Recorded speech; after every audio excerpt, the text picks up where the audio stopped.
summary of Competing for the Future by Gary Hamel and C.K. Prahalad. Enjoy the video. Please subscribing to my channel for more great content like this. You'll be notified when I upload new videos. Competing for the Future is a seminal business strategy book written by Gary Hamel and C.K. Prahalad, first published in 1994. The book presents a revolutionary approach to business strategy, focusing on how companies can shape their industries and create future markets.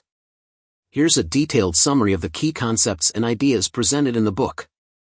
1. Industry foresight. The authors emphasize the importance of developing a deep understanding of how industries may evolve in the future. They argue that companies should strive to be opportunity seekers rather than just problem solvers. 2. Strategic intent. Hamel and Prahalad introduce the concept of strategic intent, an ambitious and compelling vision of leadership position and a sense of direction. This intent should stretch a company beyond its current capabilities and resources. 3. Core competencies. The book emphasizes the importance of identifying and developing core competencies, unique combinations of skills and technologies that allow a company to deliver value to customers. Core competencies should provide potential access to a wide variety of markets and make a significant contribution to perceived customer benefits. 4. Competing for industry foresight. The authors argue that companies should compete not just for market share, but for intellectual leadership in their industry. This involves shaping the future of the industry rather than simply adapting to it. 5. Resource leverage. Hamel and Prahalad discuss how companies can do more with less by leveraging their resources more effectively. This includes borrowing resources, blending resources in new ways, balancing resources across organizational units, and recycling resources. 6. Expeditionary marketing. The book introduces the concept of expeditionary marketing, the process of rapidly and inexpensively exploring potential new product markets. This involves a series of low-cost market incursions to learn about customer needs and market potential. 7. Building gateways to the future. The authors discuss how companies can create gateways to future opportunities by investing in key technologies or market positions. 8. Getting to the future first. Hamel and Prahalad argue that being first to the future can provide significant competitive advantages. This involves not just being first to market with a product, but being first to establish the new competitive rules in an industry. 9. Competing through coalitions. The book discusses how companies can compete more effectively by forming strategic alliances and coalitions. 10. Rethinking the corporation. Hamel and Prahalad challenge traditional notions of corporate structure and suggest new ways of organizing for innovation and growth. 11. The concept of strategic architecture. The authors introduce the idea of strategic architecture, a high-level blueprint for the deployment of new functionalities, the acquisition of new competencies, and the reconfiguring of the interface with customers. 12. Emotional and intellectual energy. The book emphasizes the importance of harnessing the emotional and intellectual energy of employees in pursuit of the company's strategic intent. 13. Unlearning the past. Hamel and Prahalad discuss the challenges of unlearning past successful strategies that may no longer be relevant in a changing industry. 14. Competing for customer interface. The authors highlight the importance of controlling the customer interface as a key to future success. 15. Creating new competitive space. The book provides strategies for creating entirely new competitive spaces rather than just competing in existing markets. 16. The concept of strategic flexibility. Hamel and Prahalad discuss the importance of maintaining strategic flexibility to adapt to changing market conditions. 17. Competing across generations. The authors emphasize the need for companies to think across multiple product or technology generations. 18. Global preemption. The book discusses strategies for global preemption, establishing a strong global position before competitors. 19. Top management's new role. Hamel and Prahalad redefine the role of top management in shaping the future of the organization. 20. Rethinking strategy. The book challenges traditional approaches to strategy and encourages a more forward-looking, proactive approach. Competing for the Future was groundbreaking in its approach to strategy, shifting focus from competing in current markets to shaping future ones. It's particularly relevant for business leaders and strategists looking to develop long-term competitive advantage. Companies facing disruption or seeking to disrupt their industries. Anyone interested in understanding how successful companies create and dominate new markets. The book's concepts have had a lasting impact on strategic thinking, though some examples may feel dated due to the rapid pace of technological change since its publication. However, the core principles of foresight, competency building, and shaping the future remain highly relevant in today's business environment. Deep dive to summary. Escape from the windmill of current problems. Will senior managers ever take the time to think about the difference in the next 5, 10 years? For example, competitive rules, new standards, threats and challenges that competitors will pose. From there, they can build a sense of the need for renewal, build a core strategy, a sense of business weaknesses to find strong solutions, create growth opportunities, maintain competitiveness. Future paintings. The trend of changing technology, demographics, policy regulations, productivity and quality of competitors at a fast pace pushes businesses to struggle in restructuring and reconstruction solutions. But neither of those are solutions for the future. And in the end, they are just spinning the windmill. Faced with urgent situations, often companies cope with organizational restructuring, reducing personnel, cutting operating costs, removing inefficient activities, increasing the efficiency of using resources. However, this measure results in fewer employees, no increase in output, making the business lean and thrifty, fully exploiting assets, returning the business to basics, resulting destruction of many lives, families, and communities. The social costs of restructuring activities are very high, especially in dealing with dismissed workers. Restructuring rarely produces fundamental improvements in business. Its biggest advantage is saving time and reducing personnel. It's like anorexia of business, it can make a business slimmer, but not necessarily healthier. Restructuring is ultimately just a dead end. Wise businesses will re-engineer operational processes, with the aim of eliminating unnecessary work, bringing all processes and workflows in the direction of customer satisfaction and overall quality assurance. Reconstruction hopes to bring about more efficient operations. However, restructuring and reconstruction is simply the penalty a business has to pay for not predicting the future.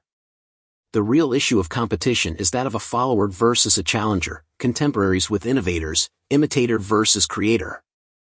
Future competition is the competition that creates and dominates new opportunities, much more challenging than the game of chase. It is necessary to break through the fog of uncertainty and develop a broad vision of prime locations in tomorrow's markets. Competition for the future.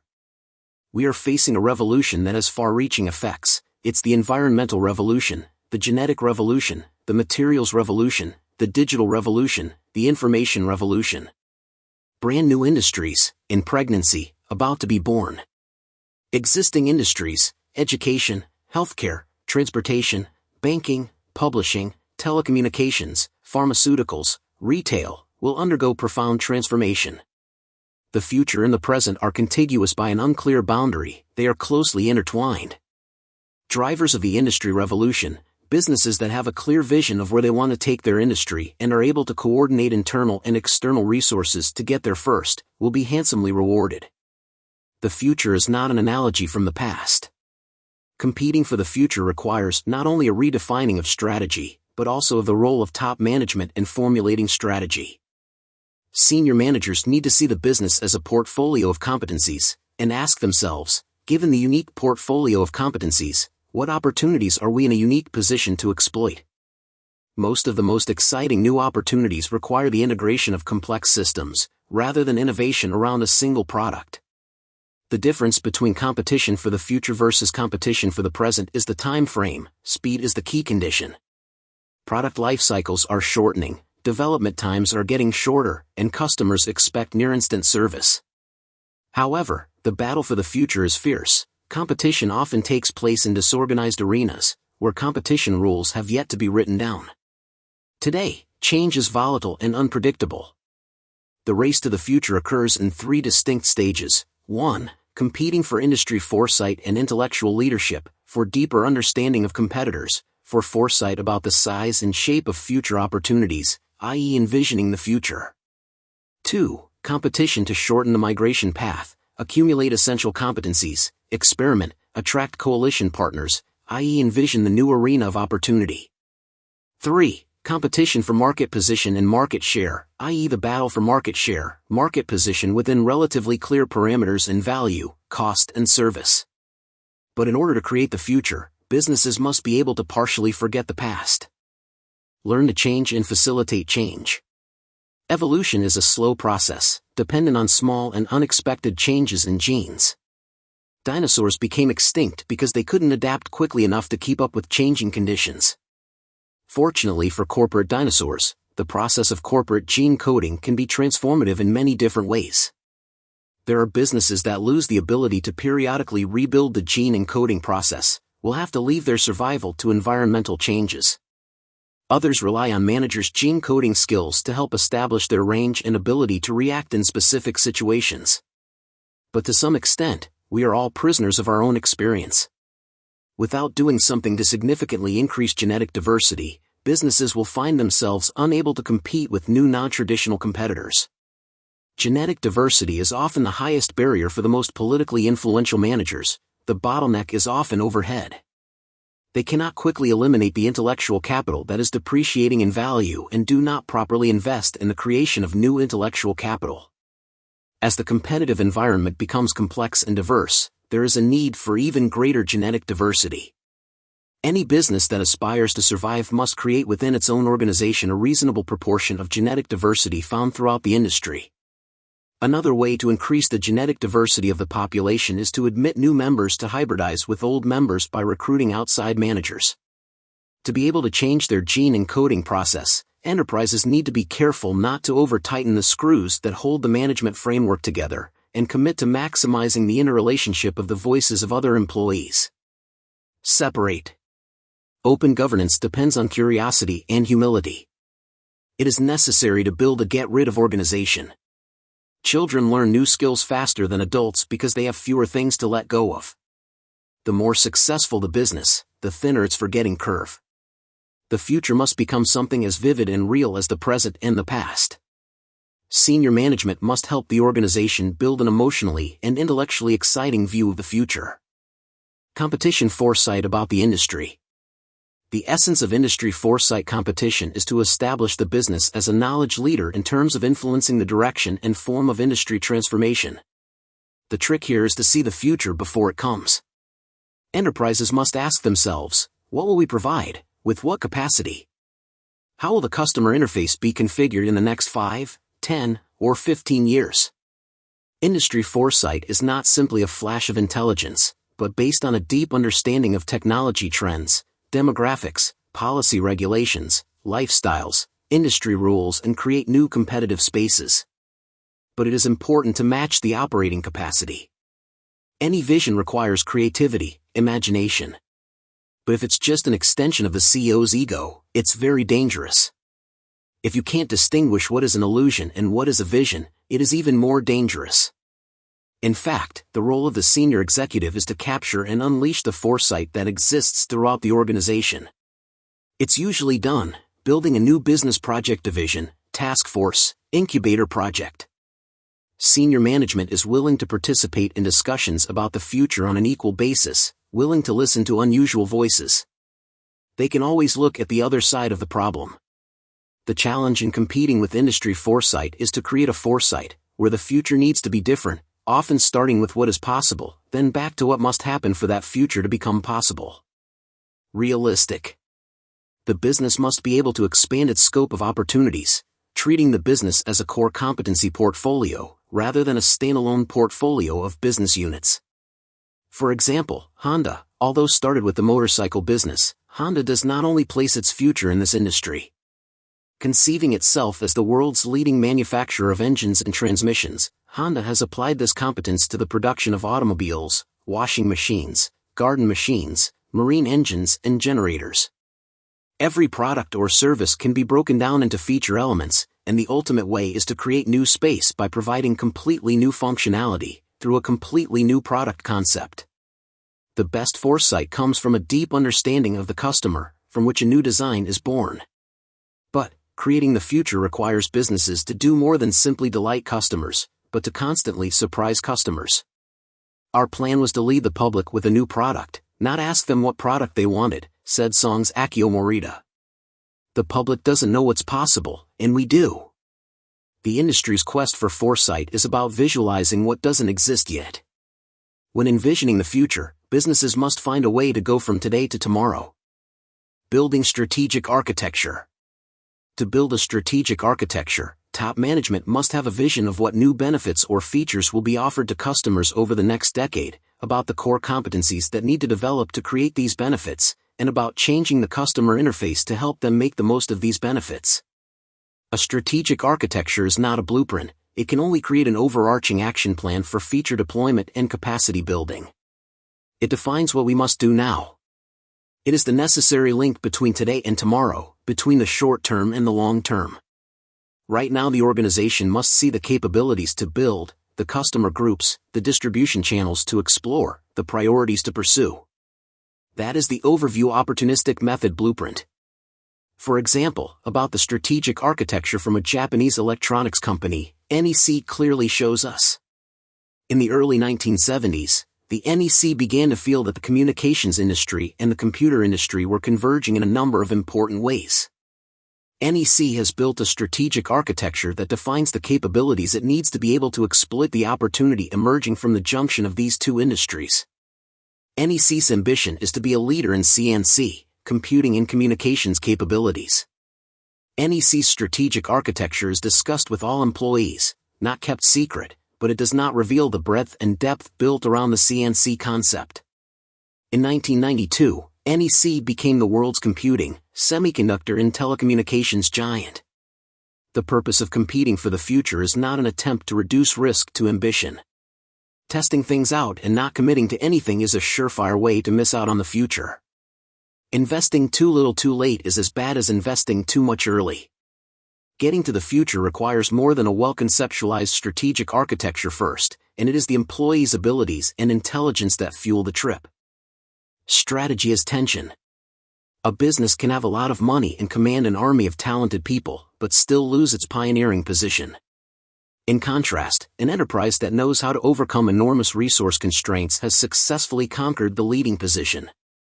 So, to get to the future, it is first and foremost about the task of the ability to use the resource rather than the resource itself.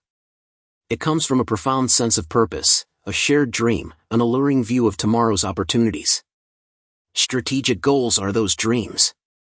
It is full of life, it provides energy, affection and wisdom for the journey. Strategic architecture is the brain, strategic purpose is the heart.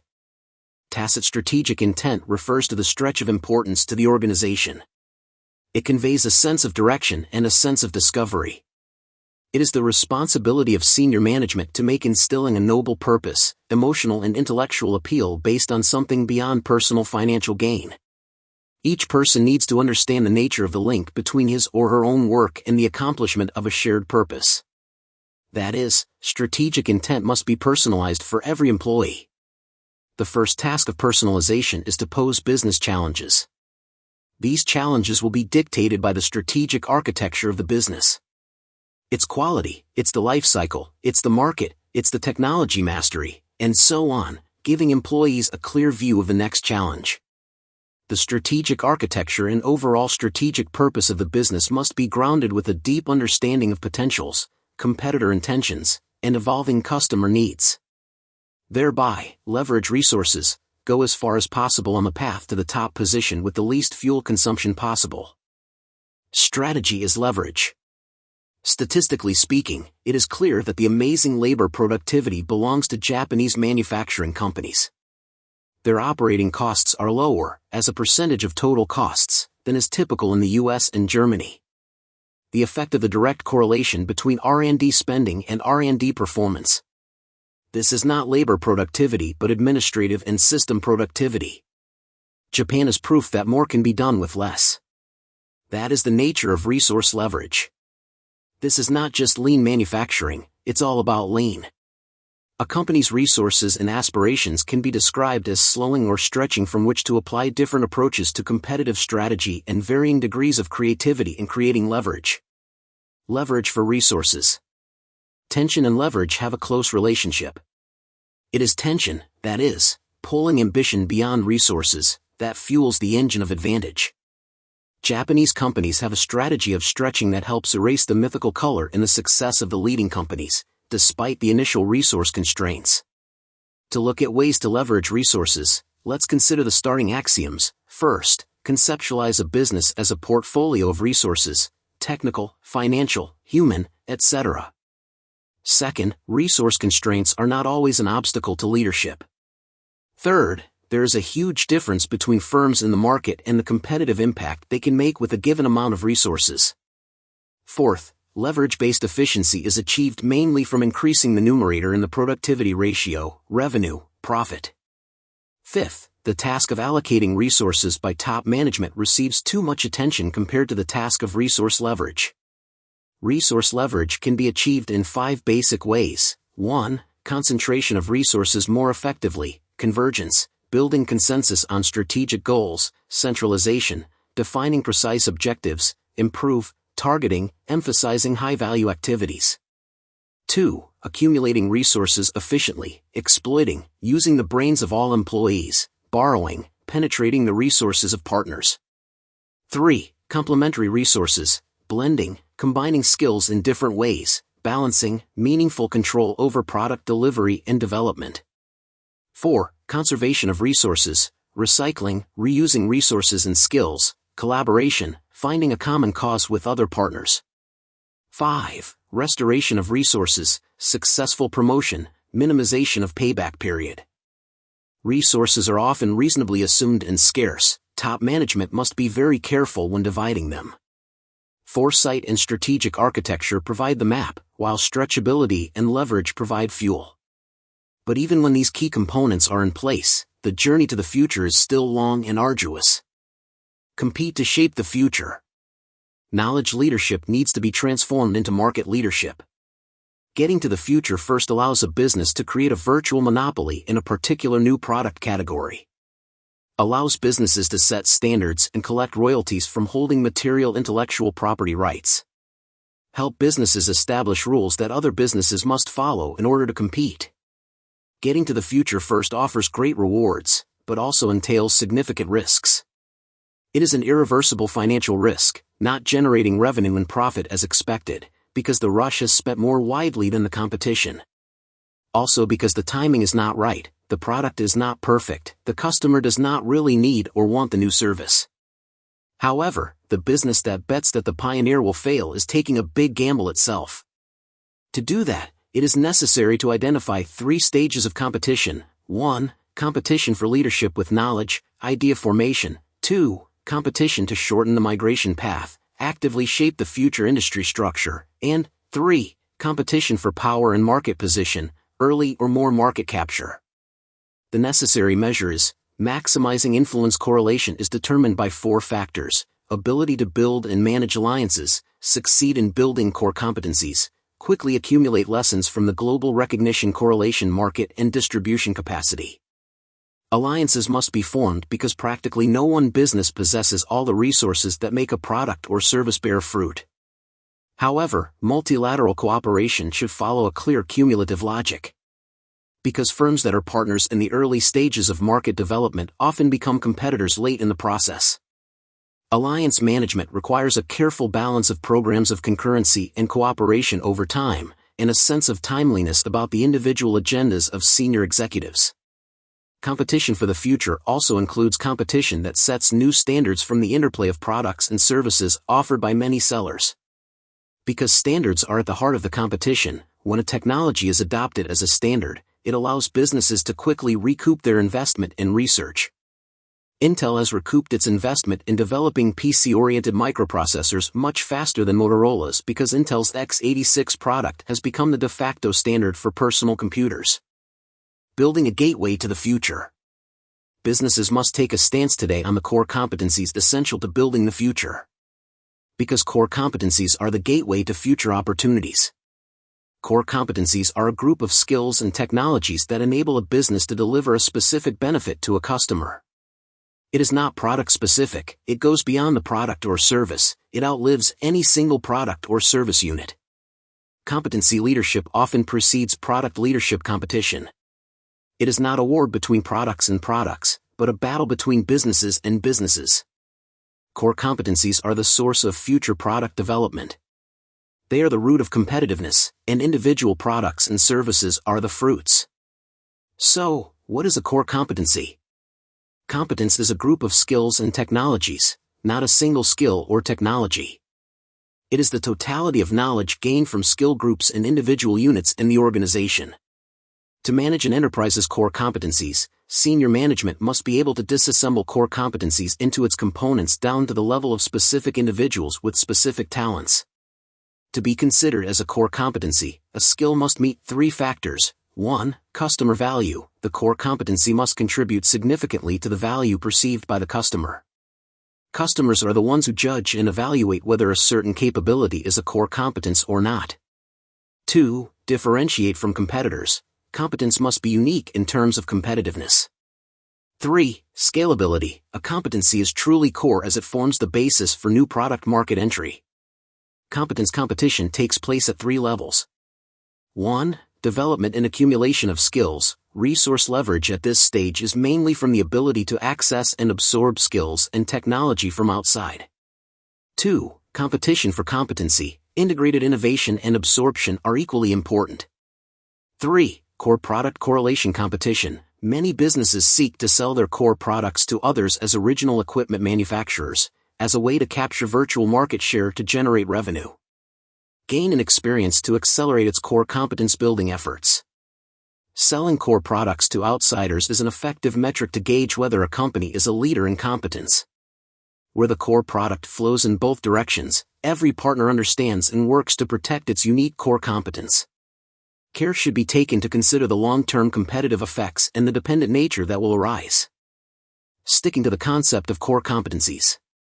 When enterprises cannot conceptualize themselves and their competitors in terms of their core competencies, businesses may face many dangers such as, growth opportunities will be unjustly cut off. Businesses do not have a clear mechanism to ensure that talented people will be placed in the right place. As a result, energy is constrained and wasted. When core competencies are lacking, businesses will depend on external core product suppliers. If you only focus on end products, without investing in new core competencies, businesses will not have the seeds for tomorrow's crop of products. Without understanding the core competency base, businesses will be surprised by new entrants. Businesses that aren't sensitive to core competencies can inadvertently give up valuable skills by cutting out underperforming businesses. For the core competencies concept to take root in an organization, the entire management team must fully understand and participate in the 5 key competencies management tasks. Determine current capacity. Core competence is the soul of the enterprise. The management board cannot delegate the determination of core competencies to the technical force. Don't confuse core competencies with other things. Establish specific capacity accumulation and deployment goals, differentiate existing and new capabilities, and envision opportunities to extend existing core competencies into new product markets. Management needs to develop a sophisticated and thorough human and capital allocation mechanism to ensure that the best people get to work with the most potential opportunities. Leadership in core competencies can be lost due to budget shortages, fragmentation during division, or when underperforming businesses are cut off.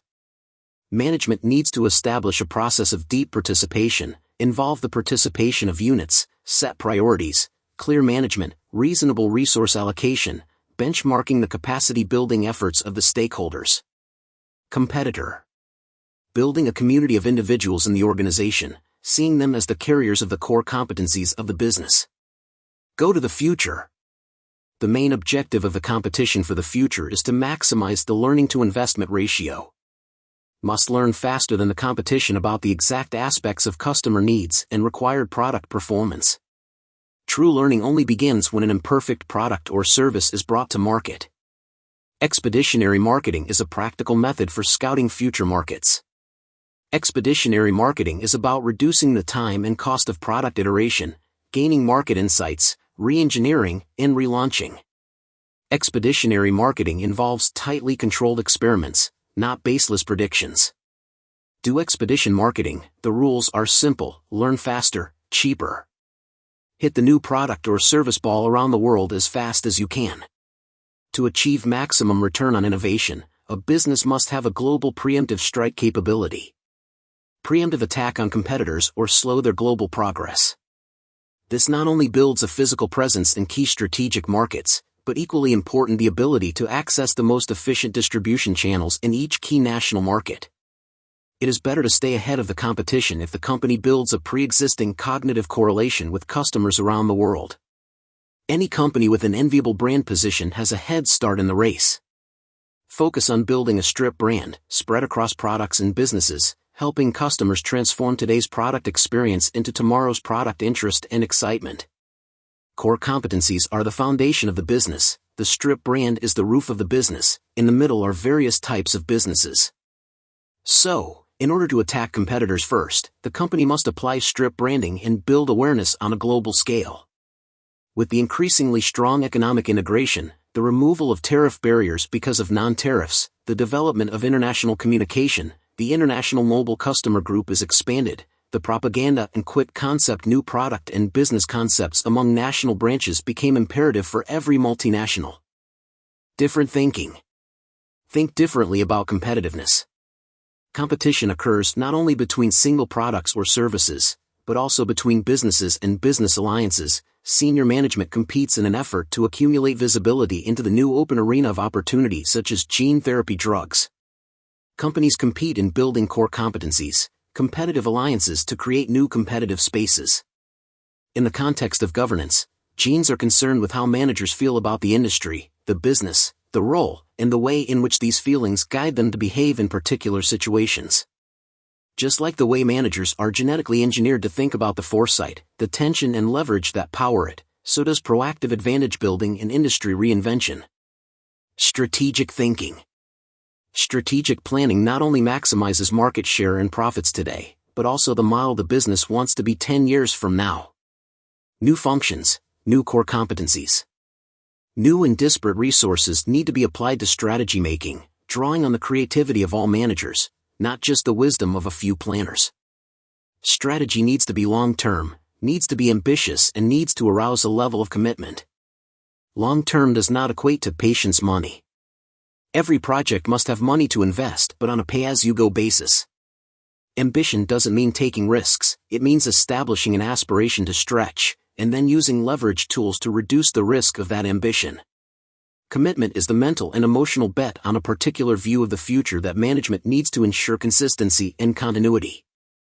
It takes organizational thinking differently, which means an effort to encourage individual risk-taking, a focus on individual responsibility, reverse org chart, and put the customer first.